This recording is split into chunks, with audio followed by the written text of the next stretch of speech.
नौशर फ़िरोज़ सिंध सरकार STR जे आड़ में उस्तादनि जे गैर क़ानूनी बदिलियुनि जे ख़िलाफ़ ज़िले नौशर फ़िरोज़ जा उस्ताद सरापा एहतजाज पिणु। इन सिलसिले में अॼु पिटे अलफ़ भिरिया तालुक़े जे उस्तादनि नौशर फ़िरोज़ में मीडिया सां ॻाल्हाईंदे चयो त Sindh government Sindh employees alliance जे एहतजाज खे नाकाम करण लाइ इहो क़दम खंयो आहे। उस्तादनि जिन में अरशद हुसैन अब्बासी, ग़ुलाम मुर्तज़ा मेमण, अब्दुल हमीद आरई ऐं ॿियनि एहतजाज रिकॉर्ड करायो। हुननि मीडिया सां ॻाल्हाईंदे चयो त भिरिया तालुक़े मां STR जे आड़ में मेल फीमेल उस्तादनि खे ग़लति तरीक़े सां बदिली कयो वियो आहे।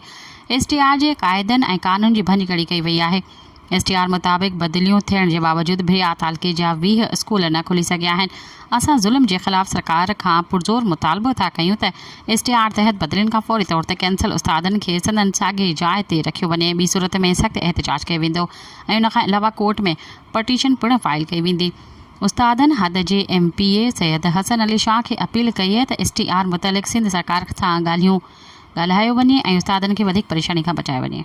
सब्सक्राइब कयो अवामी न्यूज़ HD खे ऐं ताज़ा तरीन ख़बरुनि लाइ ॾिसंदा रहो अवामी न्यूज़ HD।